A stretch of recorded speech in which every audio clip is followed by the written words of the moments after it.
Pozdravljeni, z vami sem Minka Gantar in danes bomo govorili o materinskem dnevu. Prvo želim čestitati vsem vam, mame, vsem tistim, ki delate za dobro drugih ljudi, ker imate v sebi materinsko ljubezen in vam čestitam in hkrati se vam zahvaljujem, zato ker imam v svojem življenju mnogo takih ljudi, ki me obdajajo z materinsko ljubeznijo. Dobro, predvsem žensk. Tako da danes ob materinskem dnevu, pod prvo jaz še pomislim, sem srečna, da sem mama. Res sem srečna, ker to je en tak velik blagoslov v mojem življenju. In če pogledam, vse tri hčerke so neverjetne.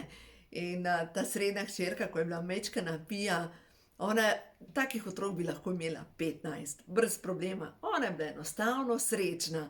In enkrat se spomnim, ko je bila še čisto majčkena, imela belo jobčko in odločila se je pri 2 letih in pol, da bo velika punca in si stisnila takole roke in je delala: "Tudi me velika tunta tam!" In to je pomenilo: "Pust me, velika punca sem." In je potem enkrat je šla po Ivanščico, se pravi, je bilo v teh pomladnih mesecih, in mi prinese to zlomljeno Ivanščico po stopnicah in tako jo drži in reče: "Mamina Jozico, lada te imam." A veste, da se stopi zraven. Potem ta mala hčerka enkrat rekla, ko sem že imela svojo spletno stran in je bila še doma, ni hodila v vrtec. In v glavnem sem bila jaz na računalniku in sem rekla: "Mami, zdaj dela za službo." In potem vstanem in se nekaj grem kuhat kosilo, pa mi reče: "Mami, a si kaj slecna, ke lahko v službi kuhas?" Se nekaj, pa res. Niti ne pomislim na to, kako neverjetno sem srečna, da sem lahko z otroki.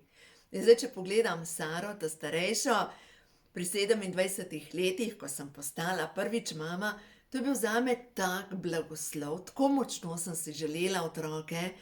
In se spomnim, ko se je rodila, ona je bila nedonošenček in je bila 45 centimetrov velika. Vam povem, tako neverjetno sem bila hvaležna, da sem postala mama. In Sara je že pri 10 mesecih govorila, preden je hodila, ona je hodila šele s 15 meseci, ampak pri 10 mesecih je ona že govorila. Tako neverjetno. In pol, če se spomnim, vedno je bila pri ta majčkenih in sem mislila, da bo vedno najmanjša v razredu, ampak potem je pa začela rasti in zdaj je 5 centimetrov večja od mene, tako da zdaj imam jaz take 3 velike punce in imam tak velik blagoslov s svojimi otroki. Tako da sploh zdaj, ko so odrasle, imamo doma pravo malo podjetje. Ta srednja hčerka Pija mi je pomagala, v bistvu ne pomagala, je oblikovala ta novo knjigo, ko imajo Dušežur. Naj vam povem, da se tiska knjiga. Sara mi pomaga pri administrativnem delu in potem, ko knjige pridejo iz tiskarne, no, potem mi pa pri pakiranju pomaga tudi Anja, tako da vam povem, jaz sem res tako blagoslovljena v življenju. In to je v bistvu najbolj pomembno, da gledamo, kje imamo svoj blagoslov. No, hkrati smo pa tudi vsi nekomu hčerka ali sin. Se pravi, v vsakem primeru rodila nas je mama. In verjamemo to, da naša duša si izbere točno take starše, ki jih potrebujemo za svoj nadaljnji razvoj. Se pravi, točno take mame potrebujemo. In pod prvo smo mami lahko vedno hvaležni mami, ne hvaležni, ampak ja, hvaležni za to, da nas je rodila. Nekdo nam je v prvem letu, ko smo se rodili, brisal rit, po domače povedano, nekdo nas je nahranil. In dejstvo je, da tukaj je zadosti velik razlog, da smo hvaležni mamam, da nas je donosila, da nas je rodila in ne glede na to, kakšna mama je, čeprav je kakšna kritična, mogoče težko sprejme del vašega delovanja ali kakorkoli, je ta prava mama. No, jaz imam še večji blagoslov v svojem življenju. V svojem življenju sem srečala nekaj dodatnih mam. In ena od teh dodatnih mam je tukaj moja soseda Olga, ker jaz, ko sem se preselila sem po ločitvi, dobesedno menjaš dom, okolje in prideš med tuje ljudi in vam povem, dobila sem tukaj še ene starše. Tako, taka podpora, taka ljubezen, ki jo čutim, in to je nekaj neverjetnega. To je blagoslov. Naslednja stvar, naslednja mama. Danes sem poklicala vse te moje mame. Ena gospa Magdalena, na eni delavnici smo jo srečali in prva reakcija pri meni je bila, jo, ta gospa me ne mara. Ja, seveda, spomin duše na eno drugo življenje, ampak potem, ko sva videli obedve različna življenja, gledali smo si v tretje oko in meni se je menjala pri tej gospe slika, vse sem videla, imela je cunje na glav, tako neke turbane, imela je egipčanske oči, bila je gejša, tako modra ženska in danes sem jo poklicala in sem rekla, danes je materinski dan in občutim s tvoje strani tako ljubezen, ampak res ljubezen. Pa je ena druga gospa, ki sem jo spoznala, ker vem, da je bila v enem življenju moja dojilja in tako ljubezen čutim. Ja, in ene mame, take rezervne, nisem poklicala, ker tista je pa v bistvu nosi en odtis, ki ga predelujem v tem življenju, ki je mama, ki ni zmogla, ki je bila preobremenjena in je zapustila barko in potem je name padlo breme družine kot pač hčerka, ki poskrbi za brate. Tako da to je iz enega drugega življenja. Ampak glejte, duša si vedno izbere točno take okoliščine, kar jih potrebuje za svoj napredek. Tako da dajmo pogledati karte prehodu v novo dobo. Zdaj mi pride na pamet še ena gospa, ki je bila z mano na eni od delavnic in je nosila v sebi tako žalost, ker njena mama je bila do nje rabelj. Mama je že pokojna in enostavno ni zmogla iti čez to, da ni bila sprejeta strani mame. No, danes sem dala sliko solarnega pleksusa tukaj, ker prav preko popkovine smo z mamo povezani, dejansko zavedno. Mama, ker nas rodi, ta energijska popkovina ostaja. Zdaj pa kako to prerezati, sploh takrat, ko so nezdrave okoliščine? A veste, kaj naredite? Predstavljate si pred seboj mamo. Imate na YouTubeu mojem, imate meditacijo za rezanje eteričnih vezi in si predstavljate, da mamo posadite v krog. In potem okrog nje naredite zlat krog in okrog sebe naredite zlat krog. In potem si predstavljate, da gre osmica okrog mame in okrog vas in prosite nad angela Mihaela, da vzame nož in prereže vse te vezi med vama in v bistvu vso to energijo, kar mora oditi, da nese v angelsko svetlobo. Poiščite meditacija za rezanje eteričnih vezi. Boste našli, drugače to sem opisovala v knjigi, Ko imajo duše žur. No, v glavnem, zdaj pa res pejmo na sporočila. O tej gospe želim povedati še naprej. Ta gospa, ki je prišla na delavnico, je nosila v sebi morje žalosti. Pač ni bila ljubljena, ni bila sprejeta, njena mama je ni zmogla sprejeti. In nekega jutra, ko smo bili na sončnem vzhodu, je rekla, da je doživela nekaj najlepšega v življenju, ker sta se ji približevala dva orba. In iz tistih dveh svetlobnih krogov sta se izluščila njena starša, oče in mama. In oče se je, zdaj na pamet govorim, mislim, da bom prav ponovila, usedel zraven nje in potem mama prišla do nje pa rekla, saj veš, da te imam rada. Ona je takrat doživela eno tako neverjeten preporod in vam povem, tudi če imate v tem življenju starše, ki vas ne uspejo imeti ali pa vas niso uspeli imeti radi, je to maksimum, kar zmorejo v tem življenju. Moja prijateljica, pred leti je njena mami umrla, obedvi, pač poznala sem jo, in mi je rekla zadnjič, veš, med meditacijo sem videla dušo moje mame. Rekla, veš, kako je to lepa energija, čist drugačna, kot je bila v tem življenju. tem življenju je bila zlorabljena, je bila žalostna, na koncu je umrla za rakom, ampak kot duša je rekla, jaz sem videla, kako je to lepa duša. In verjemite mi, naše duše so lepe in veličastne. Samo zemeljsko življenje, ki podobno gosenici, je pač zemeljsko življenje. Medtem ko tisto, kar smo mi v sebi noter kot duše, to je nekaj tako velikega, tako lepega, tako veličastnega. Tako da, zdaj pa, kaj narediti v tem primeru, če vidite, da imate neke vezi, da še žalostnost ali kakorkoli v svojem srcu. Začnite uporabljati zdravilno molitev dekodiranja v 3 korakih. Imate na YouTubeu posnetek in v glavnem, vsemogočni Bog na ta način gre. Če je v skladu z božanskimi zakoni, naj se sčistijo v vseh smerih časa in prostora, vse zavedne in nezavedne kode moje duše, ki so povezane, in date tukaj noter težavo. Recimo tako kot zadnjič, ko je bila ta gospa pri meni, kronično žalostjo, recimo, ne. Ona je imela tako morje žalosti in vse se je vrtelo okrog te žalosti. Naj se vse ravni mojega duha napolnijo zdravilno božjo svetlobo. Vdihnemo skozi nos, izdihnemo skozi usta in potem roke damo v klonček in si ponavljamo. Vsi nivoji moje duše se polnijo zdravilno božjo svetlobo.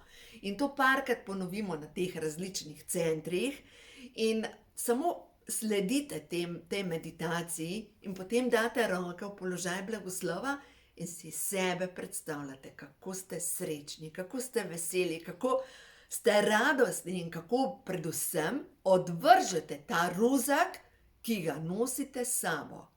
Zdaj pa ta ruzak. Je pa povezan vse to, kar nosimo, tudi breme iz preteklih življenj ali pa iz zgodnjega otroštva, obremenjuje Meng čakro oziroma Meng čakro, ki je zadnja popkovna čakra in tja se zapisuje vse težke zadeve, ki so ostale nekje zadaj. In ljudje, ki imajo obremenjeno to čakro zadaj, ki je v bistvu črpalka za energijo, zadnja popkovna čakra, imajo visok pritisk ali jim niha pritisk, enkrat v nebo, drugič dol, so brez energije, ker življenjska energija ne zmore iti v možgane in predvsem jim možgane delujejo po svoje. In to pomeni, da imajo lahko velike težave z demenco, pozabljivostjo, razne težave s spominom in tako naprej. Zaradi tega, ker ne zmore iti po hrbtenici navzgor energija. Ključ je v odpuščanju, ključ je v rezanju vezi in dekodiranju kronične žalosti, zamere in tako naprej. No, pa pojmo. Prehod v novo dobo. Stvarstvo, kaj sporoča, katera so ta trenutek sporočila za vse te svetle duše, za vse te nosilce luči na zemljo, kaj je prav, da slišijo o materinskem dnevu. Da vidimo 3 sporočila, prehod v novo dobo. Da vidimo ob materinskem dnevu, kam gremo. Odpuščanje. Gremo v odpuščanje. Odpuščam sebi in odpuščeno mi je. Zdravilna energija teče skozi vse moje odnose. In prav danes sem govorila s to mojo mamo iz te delavnice, ki sem jo srečala. Imela je rojstni dan in pač z možem ni uspela počistiti zadeve in je šlo nekako skozi, kako bo naredila in kako in kako in kako. In vzame karte, te prehod v novo dobo in te karte so res preroške. In jih da na srce in pravi, angeli, dajte mi odgovor. To mi danes govorila. In je rekla, in dobim karto odpuščanje. Rekla, ja, odpustiti mu moram. Seveda, on je oče njenih otrok. In glejte, oče njenih otrok bo vedno oče njenih otrok. Se pravi, če jaz kot mama sovražim očeta mojih otrok, to pomeni, da sovražim tudi moje otroke. Pač tako je. In zdaj poglejte naprej. Sejem semena ljubezni. Naj Kristusova ljubezen in tukaj damo ime osebe, ki nas je ranila, napolni moje srce. Ljubezen presvetljuje vse moje odnose. V moje življenje priteka nova energija, ki prinaša pomlad na vsa področja. Dovoljujem in sprejemam čudeže. No in a veste, kaj je ta gospa naredila? Klicala je svojega moža, ni bivši, ker se nista ločila, in je rekla, da ga je povabila na rojstni dan in je rekla, kako se je sprostila energija. Je rekla, in stvarstvo je uredilo tako, kot more biti.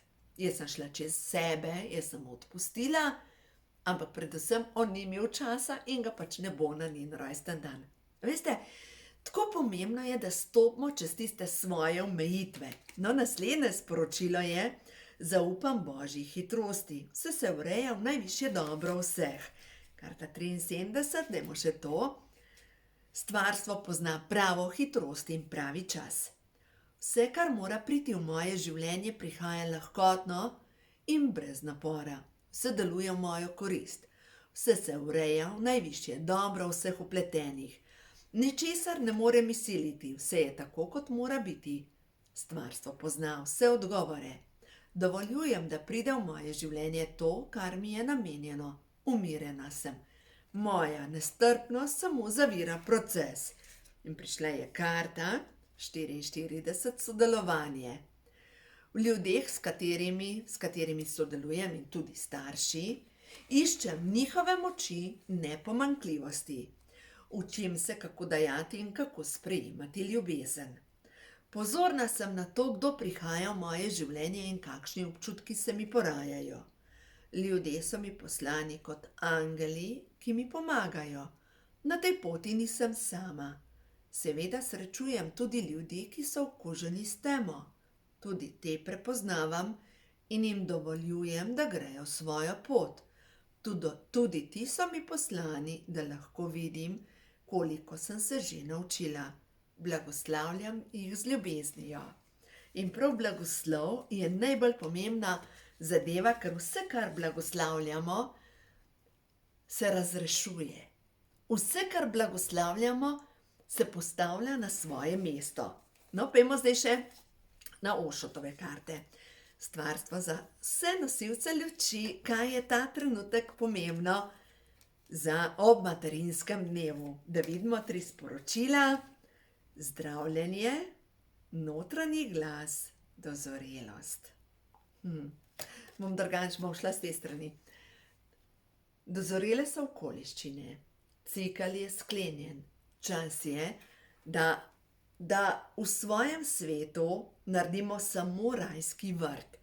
Ne glede na to, kar se nam je dogajalo, to so zunanje okoliščine, ker naš svet je lahko prežet vedno z radostjo, s hvaležnostjo, z zadovoljstvom, ker ta notranji svet gradi vse ostalo in predvsem vpliva na naše zdravljenje. Kdor ima zamero, kdor ima žalost, razočaranje, se ne more pozdraviti. In to so čustva, ker jih mora naša duša predelati. Zadnjič mi je ena gospa rekla, da je bila pri neki modri ženski in je rekla, ti pa nikdar ne boš zbolela za rakom. In je zbolela za rakom. Je rekla, kaj pa to? Se rekla, takrat, ko je ta modra ženska videla v tvojem zapisu, da tam ni bolezni, pomeni, da tam ni bilo bolezni. Ampak očitno si delala stvari, ki so povzročile, da je prišla bolezen in si se mogla ustaviti, ker drugače, tvoje telo je reklo, zdaj pa tako, ustavili jo bomo na en način. In če ne gre drugače, dobila bo diagnozo raka, zato da se bo ustavila. Ker ona je preterala naprej. Ko se je začela korona, na vseh pasjih procesijah je bila, pri vseh protestih in tako naprej. A veste, kakšen stres je to za naše telo? A veste, kakšen stres je to? Zato delajte tisto, kar veča vašo radost. Pejte poregrat, pejte nabirat, če imaš, pejte nekam ob vodo. Delajte meditacije, ne pa protestirati, ker jaz res ne verjamem, da, tako kot je rekla mati Tereza, ko so jo povabili na shod proti vojni, je rekla, se ne bom udeležila, povabite me, ko bo shod za mir. In noben protest zaenkrat še ni za mir, ampak so proti. In vse, kar je proti, nam povzroča stres. No in predvsem notranji glas nam govori, čas je za celovitost. Čas je za to, da se uravnovesimo, da vse vidike svoje duše uravnotežimo v sebi noter in da se pozdravimo. Telo nam kaže, kje imamo primanjkljaj. In če vidite, da se napolno dogaja v vašem telesu, začnite delati 2-krat, 3-krat na dan zdravilno molitev dekodiranja in boste videli, kako se bo vaše zdravljenje pospešilo. Zdaj pa grem še na vilinska sporočila. Za materinski dan, kaj nam pa sporočajo vile? Da vidimo. Odgovori na vaše prošnje in afirmacije se bodo povsem uresničili v zimskem času. Zdaj imamo pa konec zime, ampak bom dodatno sporočilo potegnila, da vidimo nov dom. Selitev je za vas korak v pravo smer. Se pravi, da se bojo stvari zgodile in da prihajamo v novo obdobje. Jaz ne znam prerokovati, ampak potem takem bi rekla, da mogoče nova zemlja prihaja v zimskih mesecih. Nimam pojma. Jaz verjamem, da se bo čas spremenil in da se bojo stvari uredile in verjamem, da prosite za tisto, kar želite, ker naj vesolje in ljudje vedo, kaj potrebujete. Začnite delati na tem, da boste aktivno sejali svoje želje, da boste aktivno razmišljali o tem, kaj si želite, kako bo nov svet, kako bo nov dom, ko bo, ne česa ni. In naslednja stvar, ne trudite se več tako močno, da bi imeli vse pod nadzorom in vsa vrata se vam bodo odprla. Pejte s tokom življenja. Dovoljte, da se zgodi v vašem življenju to, kar se mora zgoditi. Včasih kakšna stvar tudi odide takrat, ko je čas za to. Včasih se zgodi kakšen čudež in enostavno se odprejo vrata tam, kjer je izgledala stena in enostavno ni bilo videti poti naprej. Glejte, zdaj, če gledamo prav tale solarni pleksus, je tako kot portal, ki nas ponese na drugo stran. In prav te portali, mi smo tako kot v nekem vrtincu in če imate ta trenutek občutek, da vas življenje vrtinči, je čas, da se umirite, ker glejte, tornado lahko vas premetava na zunanji strani tornada. Ampak ko ste vi mirni v sebi, notri je mir, v sredini je mir. Zato poskrbite za to, da boste vsak dan delali nekaj v tej smeri, da povečate več miru v svojem, da povečate mir v svojem svetu. Da vidimo sporočilo, sakralna čakra, to je korenska čakra. Zelo ste občutljivi na vse kemikalije, dodatke, predelano hrano in na vse energije. Oziroma sakralna čakra je spolna. Upoštevajte svojo občutljivost in se izogibajte škodljivim stvarem, substancam in odnosom. Zdaj pa kaj narediti v tem primeru, če imate strupene starše? Staršem se ravno ne moreš izogniti, ker jih imaš. Ampak se vprašaš, kaj me ta odnos uči. Recimo, vas mogoče uči izgovarjati svojo resnico. Vas mogoče uči, da jasno poveste pred avtoriteto, kaj čutite. Mogoče vas uči ta odnos odpuščanja. Vsakega nekaj uči ta odnos. No, če ste živčni, se osredotočite na služenje. In to pomeni, da vedno lahko vprašamo, s čim lahko določeno osebo razveselim. V redu, ena gospa je bila tudi z mano nekoč na delavnici in pri skoraj 70 letih je imela še vedno program Moram biti pridna punčka. No ja, v tem primeru, če imate program Moram biti pridna punčka, pa pomeni, da je že čas, da odrastete in da nehate biti pridna punčka zato, da dobite pohvalo in čakra solarnega pleksusa je prišla na konec in nadangel Mihael prosite, da poreže vse tiste vezi, ki vas zadržujejo v nezadovoljstvu. Tako da to so današnja sporočila za vas, svetle duše. Bodite hvaležni za življenje in za vse, kar se vam dogaja. Vsaka stvar je pravilna, vsak odnos je točno tak, kot ga rabimo, in da predelamo določene lekcije v življenju, pač potrebujemo včasih tudi kakšno klofuto. Tako da, glejte, nam reka, da je zmerom zabavno skozi življenje, kar ni, ampak v vsaki stvari lahko najdemo blagoslov. V vsaki. Tako da naredite, da bo vaše življenje lepo, blagoslavljajte vse, kar želite, da se izboljša, in blagoslavljajte vse, kar želite, da pride v vaše življenje. In naj vas pri vsem tem, kar delate, spremlja Božji blagoslov. Uživajte!